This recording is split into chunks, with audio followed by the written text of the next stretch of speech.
She was London's shyest wallflower. He was London's worst villain. She knocked on his door with the most outrageous proposal of the Victorian era. He said yes. This is book 3 of the Wallflowers series by Lisa Kleypas. A villain becomes a hero. A wallflower finds her voice.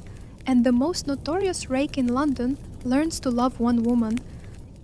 Meet Evie Jenner, 23 years old, daughter of a gambling club owner, raised by cruel relatives who never let her forget she was an embarrassment.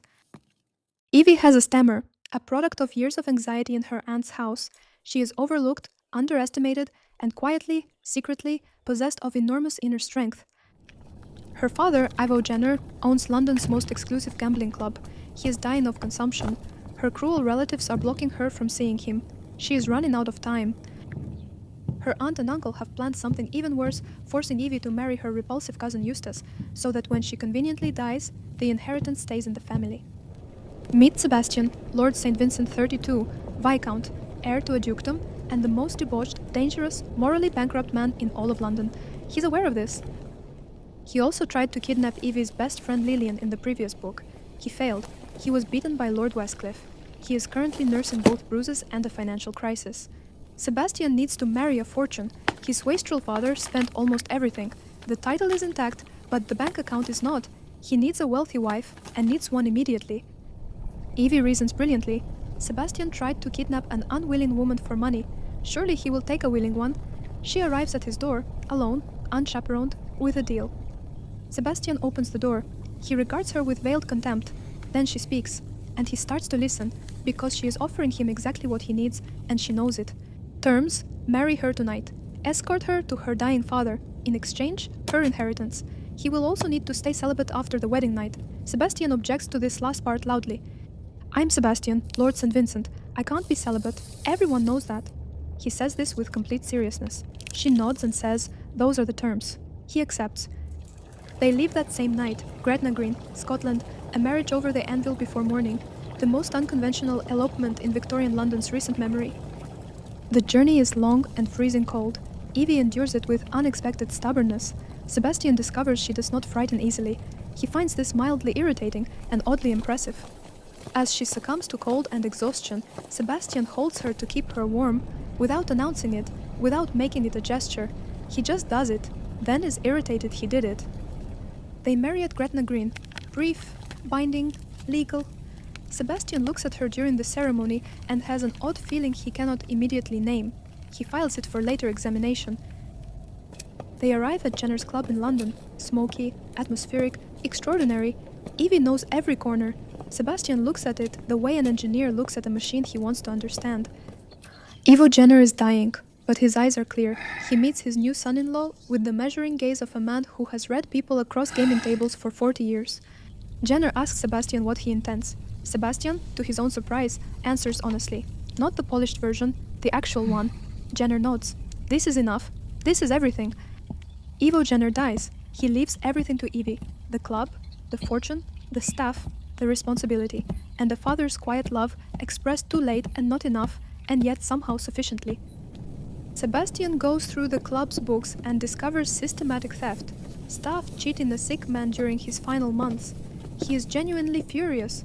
He fixes it, without being asked.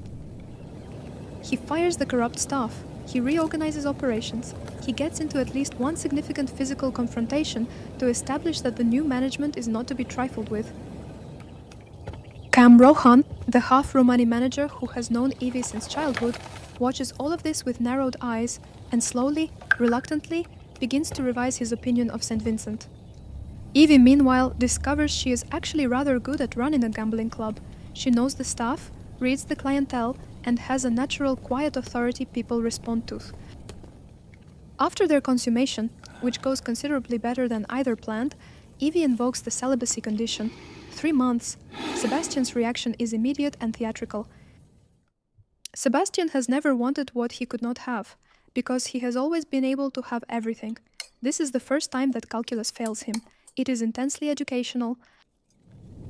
He starts noticing everything about her, the way she laughs, the way she manages the staff, the way she looks when she thinks no one is watching.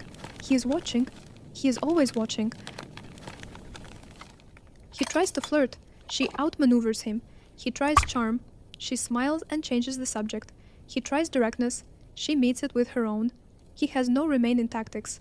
He respects this enormously. Lord Westcliff, who beat Sebastian for the kidnapping, comes to the club. He and Sebastian are coldly civil. Evie watches the dynamic and begins to understand more of Sebastian's history. Evie asks Sebastian about his father. He deflects, then doesn't. He tells her briefly, flatly, about a cold and contemptuous parent who never found him worth anything. She listens completely. Sebastian realizes that Evie is the only person in his life who has never wanted anything from him except honesty. Not his title, not his charm, not his connections. Just him. This terrifies him. The danger arrives from an unexpected direction. A man claiming to be Ivo Jenner's illegitimate son, believing himself the rightful heir of the club. He is unstable and vengeful. There is a near miss, an accident that Sebastian correctly reads as deliberate. His protective instincts, which he has been pretending are about financial investment. Sebastian begins actively investigating while keeping Evie safe, something he is not supposed to care about this much. He is aware that he cares this much. He finds it inconvenient. The villain makes his final move, a direct attack on Evie. In the fraction of a second available, Sebastian steps between her and the bullet. No calculation, pure instinct. He goes down, she catches him, he's been shot in the side. The villain is subdued by club staff, and Evie holds Sebastian with her hands pressing his wound, and her face absolutely certain. Everyone saw what Sebastian did. There was no performance. He took the bullet without thought. The whole club knows it. Cam Rohan's opinion of Sebastian St. Vincent changes completely in this moment. Sebastian runs a dangerous fever for days. Evie does not leave. She reads to him, she manages his fever, she sits in the dark hours and is simply, steadily, completely there. In his fever, Sebastian is stripped of every performance. He cannot be charming or sardonic or strategic. He is just a person who is frightened and hurting. She sees all of it. She stays. As he recovers, lucid again, he watches Evie when she thinks he is sleeping. He sees her exhaustion and her steadiness and her love, even before either of them has named it out loud. The Wallflowers visit. Lillian, whose kidnapping Sebastian orchestrated, comes. She is the last person who should forgive him. She looks at how he looks at Evie and says nothing. Sebastian recovers. He and Evie resume their life. But something has shifted. A layer of pretense neither of them can maintain anymore. They are different with each other now. He tells her one evening, simply and without preamble, "My God, I love you so much that I'm drowning in it. I can't defend against it."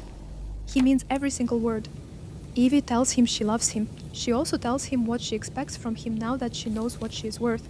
She states it clearly, without apology, as someone who has earned the right. The celibacy bet? Sebastian absolutely wins it. 3 months, not a single violation. This is considered by all who know him to be the most impressive thing he has ever achieved. Jenner's Club becomes one of the most respected gambling establishments in London under their management. They are an extraordinary team. His boldness and her steadiness perfectly matched. Evie's stammer nearly disappears, not because it was cured, but because she is no longer afraid. She speaks in meetings, she gives direction, she disagrees with Sebastian and wins arguments. Lord Westcliff's opinion of Sebastian changes entirely.